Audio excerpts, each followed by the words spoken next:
welcome back to another SuperCoach video with me, JD. You're joining me for the round 15 review where the buys have finally come and gone, which is great. We're going to talk about what that means. We're going to finalize our teams, probably do our last trades, get some premiums in, and go through that and so much more. But I'll quickly review my team as always, and then we'll jump into a whole bunch of other interesting things to talk about. So a 21-1-3 this week, which was a very good score off just 17 playing, especially given that Melican was one of those 17. But we'll have a look at the team in a second. You can see that the Primos kind of just went nutso this week. And so in a round that I was expecting maybe to drop outside of the top 500, I've actually gone up to 244 overall, which means that I have improved in rank for the week. Hold on, not the old Mason Cox one. I posted on my Twitter here. Here we go. So I went from 325 before the buy round started into 244, which is a pretty good improvement over the buys. We'll definitely take that, especially given that I held Clary for all of it, which lost me a lot of points. I mean, who could have seen that it was going to end up being this bad? And he may miss another week as well. So I haven't looked at my team, really figured out what that means, but we'll have to do that as part of this as well. And then I just realized my team values hit just a touch over 14 mil, which seems good. I'm sure there's others that are higher than that, but let me know what your team value's at. I want to get a feel for whether this is about right or wrong. And I've got the 5 trades. So my trades last week were, I think, as discussed on the video, which was Humphrey out, which ended up being a good thing. Definitely, he's getting played too far forward, and he ended up losing cash. So that was a good choice because I decided to hold Seamus Mitchell over him instead, which, was obviously a huge point difference and cash difference as well. So Humphrey out, I traded Ford out, and who was my third one? Oh, I can't remember. Would have been Weddle. Weddle was the other one I traded. No, it wasn't Weddle. Weddle had already gone. Sincotta. A lot of people would have traded him as well. And I got in Gilby just as a loophole option. So obviously wasn't playing, had Melican's 21, huge 21. And then got in Dawson and Cameron. So 2 pretty big debutants. Not always that you get over 250 points from those on debut. And then holding Mitchell was obviously huge, but just going through the team, I mean, really, there were only 2 premiums that went below 110. So that was Marshall and Cameron. Everyone else went massive. And then, even the rookies. So Melican was poor, but not really much could be done in that West Coast game where West Coast just got dominated. There was no ball down back. I mean, Lloyd didn't score that well, even though he was pushing up the ground. It just is what it is. But Johnson with the 99, Mitchell with the 98. The rookies coming in clutch to help with the scoring this week for sure. And those that had a Sheldrick obviously benefited massively as well. I think pretty much every other rookie did quite poorly, like Dev, Windhager. Wilmot was good. But like Lohman, if you went that route, Marek wasn't good. But I mean, I could have had a much bigger week if, given I had 17, if I had Oliver playing, I would have got another 100 points. Could have been a really big week, but look, I still went overall up over the buys, and I think I'm going to be pretty happy with how my finished team looks. So I'm okay with that. Okay, so of those that went big, I guess a couple of call-outs. So Dawson today was massive, probably a little bit unlucky, especially with the umpiring. The Crows didn't get over the line, but both him and Dacos are really good in that game. A lot of people are going to want to talk about Keys, which I'll touch on quickly because that'll be one of the discussions around 23rd premiums or finishing forward lines as to whether you can go him. But Dawson was immense in that game. I really was doing it all and should have probably lined up from a free kick to have a shot to put the Crows in front with like 10 seconds left and clutched up. He could have gone 180 or 190. It could have been even bigger. Dacos mentioned was huge. He had a goal in that fourth. Actually, the defense line, which is probably what I'll do for the thumbnail, is where a lot of these big scores come. Oh, I forgot about Goulden. He needs to probably be on there as well. Day was really good today. So he had something like 80% CBAs, I want to say. Like it was well over 60%. But then he was also at times rolling back and kind of playing like Sicily's +1 role. So he was getting intercept possessions and marks and getting involved in some of the kick chains out of defense. But then he was at other times up winning the ball as well. It was a really complete game from Day. It was their best on, I think, quite easily and led the team. Sinclair was obviously good as well. And then, Goulden was huge against West Coast, but it was kind of hard not to be if you're in playing forward of the ball in that game. And then, everyone else went well. Like all the midfielders went well. Didn't have Steele, which was good. Didn't have Young or Lloyd, who were probably some of the other disappointing ones. Even ones like Sarong, which went lower hundreds, felt like it was a bit of a loss this week. So, yeah, I mean, hard to complain. Those that played did really well. All right, so the most satisfying part of this is actually getting all your premiums back on the field this week, which is really nice to have them all back out there. How did... Oh, he's a defender mid. I assumed he was like defender forward. Anyway, that's fine.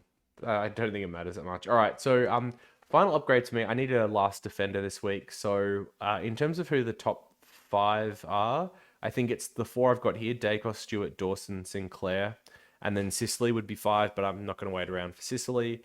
And then beyond that, I don't think it's really obvious who it would be. We'll have a quick look. I guess we'll do this for all the positions as well. So obviously Luke Ryan was huge this week, 143, but he was able to do kind of whatever he wanted down back against Essendon. And then I don't think there was anyone else that was really... Oh, like Ridley was good again for Essendon, even though Lever was back. So those that have picked him up have done really well. I'm not sure if his form holds, but at 530k, I think you could do worse. I guess one for me to consider this week as well. Daniel's been great over the last like month and a bit, but he's 630k, so I can't imagine too many going for him. You could look at him as a pod option. Houston was really good before his bye. If we look at 5-round average, I mean, he's up there. Like, yeah, Daniel, Sicily, Ridley, those are the 3 that are in form. And then kind of the 4 I talked about in here. Dale's been good without JJ, but once he returns, which will be later on, who knows. And then Doherty's probably the one that I'm looking at. He's discounted at 540. And I think he's played a fair few good games since he came back. I have a feeling that the Hawks, that the Blues fixture's pretty good as well in the run home. Yeah, like Hawks. Freo and Port's probably not the easiest, but then West Coast, yeah, Collingwood not great. St Kilda's really good for defenders. Yeah, I don't know. This fixture's okay. So I think it's probably Doc that I'm bringing in at the moment, but there's a few different options you can go there, especially if you want to go for a pod option. So yeah, like Ridley, you could definitely consider. If you've got a 23rd, you could hold out for someone like Sicily, because I think he's a good chance of being D1 once he returns. I know Nas has been a very popular option. Eno picked him up to great success, and I think a couple of others have as well. So you could look at someone like that too if you were in the market for someone a little bit different. In the midfield, so I think the top 4 mids I have been the same for a little while. So Bont, Oliver, Petrarca, Laird, I have as my top 4 at the moment. And then after that, it's a little bit hard to say. Neil's been in really good form. Sarong, Brayshaw are both around the mark as well. Libba's obviously been really strong this year, and some will be looking to bring him in as a point of difference. He's quite low owned. Chera's been on a bit of a hot streak, but I probably wouldn't touch. The Gold Coast boys were handy during their buys, but I don't really have them as top 8 from here, so I think you can avoid. Merritt I like as an option, like 5-round average of 128, so I think he'd be up there in my top 8 as well. Tom Green hasn't been as good, but I don't mind him either. And then in terms of the cheap ones, I guess that's what people are going to be looking at this week for those that might be struggling to finish their side. So let's go, I don't know, set this around the 550 mark, because there's a couple that come to mind that should be quite cheap. Oh, I mean, yeah, Crouch has been pretty good and he's cheap, but he's probably more of a fantasy option. Oh, do you know what? I'm not even going to find him on this list. So let's just search him by name. So Mills returned 77. He got subbed at 3/4 time. To be honest, he was playing forward of the ball too much for me. It's not someone that I would be bringing into my side or like jumping to bring into my side. I guess if you're really desperate, I don't know if there's anyone better at that price range, to be honest. Only 24% CBA. So yeah. Roll's still really not there. I don't love that as an option. And then the other one people might consider is Steele at 452k. What was Mills? Oh wow, these are both so cheap, like ridiculously cheap. So a 97, he looked better this game, to be honest. He was tackling, he had some of that defensive pressure. And then he's got the West Coast matchup this week, which is nice. But he had another soft kill matchup that he didn't destroy in. Was it North? 95 there. Hawks, 62. So yeah, he's had a couple of soft matchups, so hasn't necessarily gone in for the kill on those. So yeah, he looked better, but hard to say whether that holds or not, to be perfectly honest. So I'm not sure, but if you're looking at that price range, I'm probably leaning Steele over Mills. If you're really desperate for someone, Otherwise, yeah, top end options will be Bont, Petrarca, Laird. You better be back this week. Bont, Oliver, Petrarca, Laird, Merritt. I mean, these 5 are probably my top 5. And then, I like the other 3 that I've got, to be perfectly honest. But if you had like Libba in there instead of a Green, if you had like Sarong instead of a Brayshaw, I think those are all good options as well. And then in the rucks, yeah, I mean, English and Marshall I still have as my top 2. If you've got Briggs in there and want to roll the dice on that, so be it.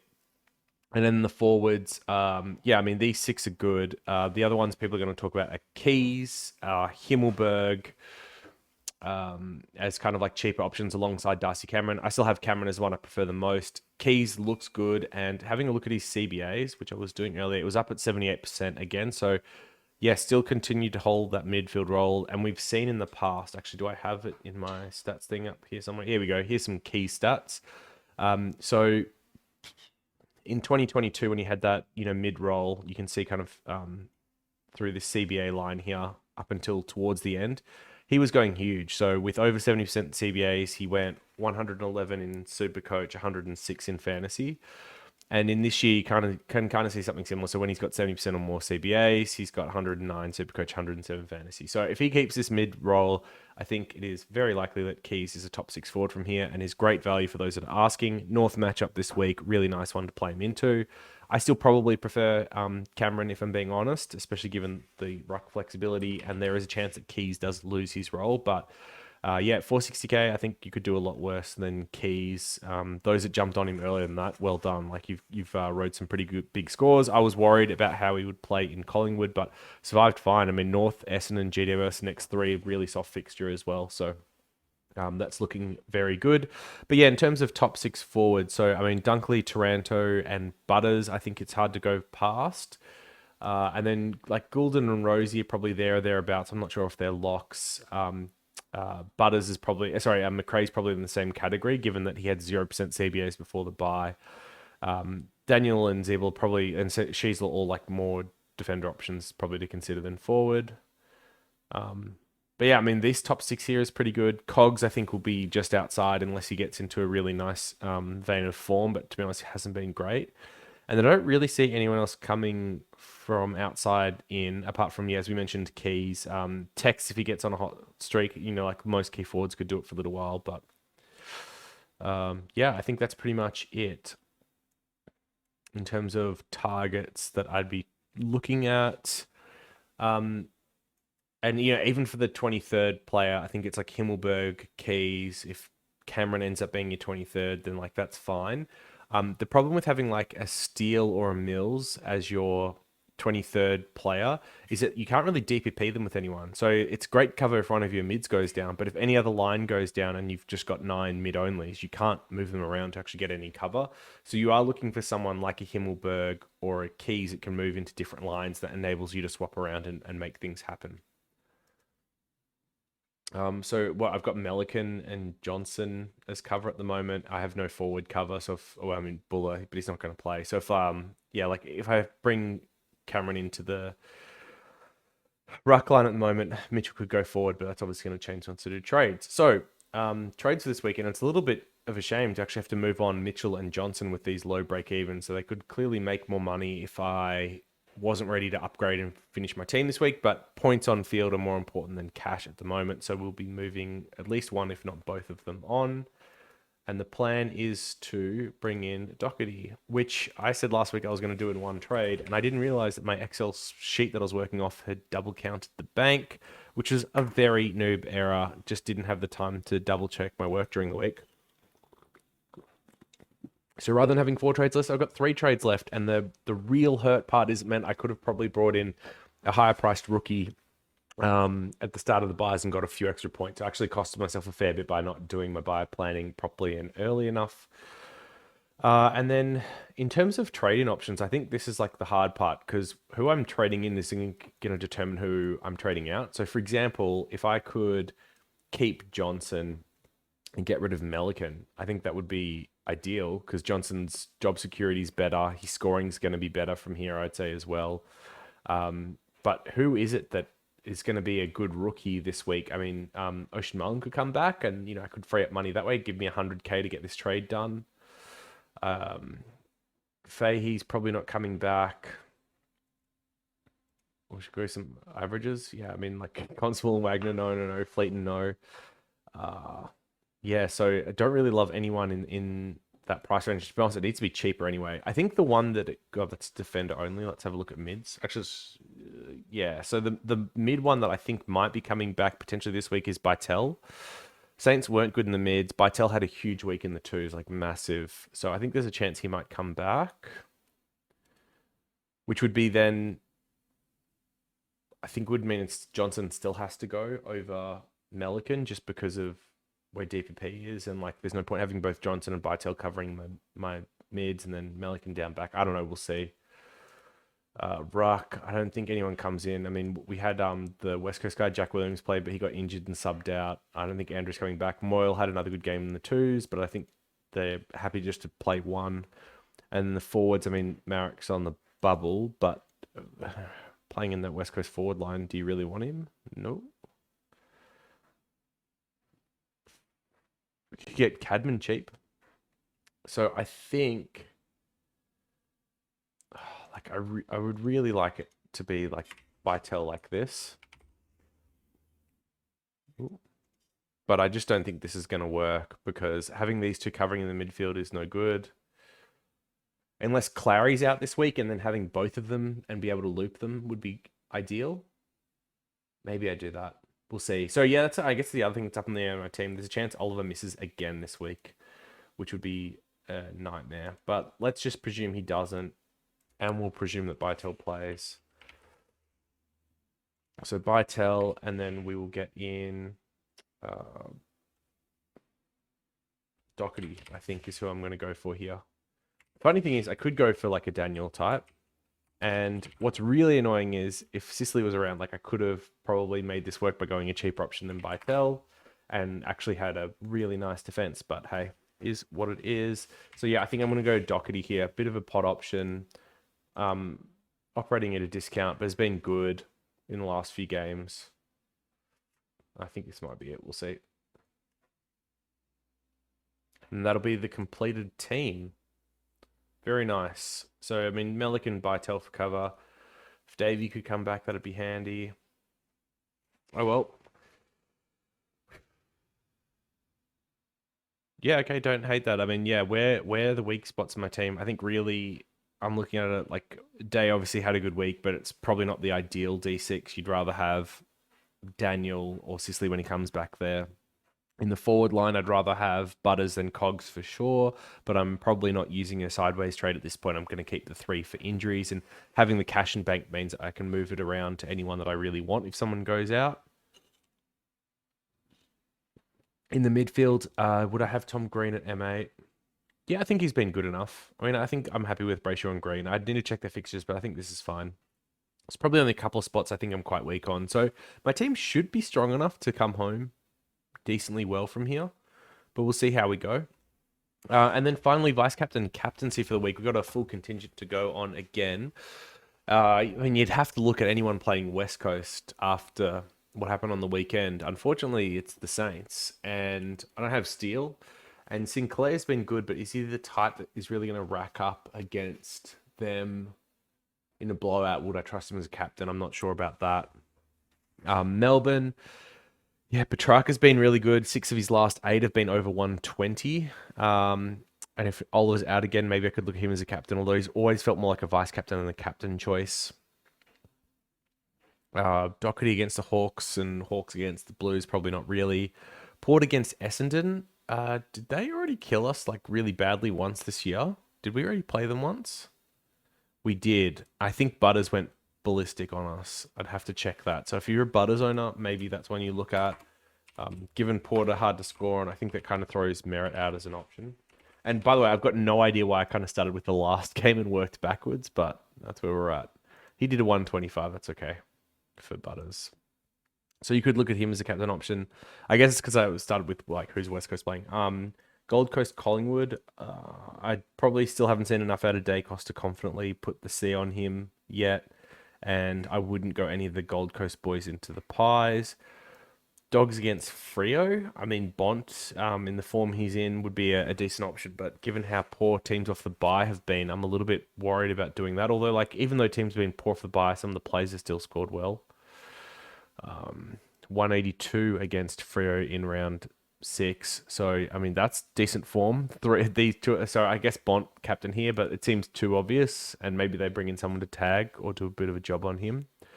Adelaide against North. So North coming off the bye, I think that makes Dawson and Laird both very interesting vice captain or captain options against them. Lions against Richmond. I mean, Richmond have been poor against mids, so I could see Neil being a decent vice captain here, although he hasn't gone big against him since Mickey Mouse COVID years. It's at the Gabba, which is obviously good for the Lions. Tigers coming off the buys, Lions aren't. So yeah, I could see myself going a vice captaincy kind of there on Neil. Swans Geelong, I probably wouldn't touch anyone in there. You could maybe consider Stewart, but I don't think the Stewart VCs have been working out very well for people that have been going down that path, and it's probably not where I'm touching. And I probably wouldn't go Goulden against the Cats either, given that, well, he dropped a real poor score against them earlier in the year. So it could be Neil into like a Laird or a Dawson. That might be the play for me this week. But it feels weird not going either of or any of like Bontempelli, Oliver, Petrarca. I'll have to have a bit of a look at this during the week. But this is what happens when you're cursed with too many good options to look at and go through.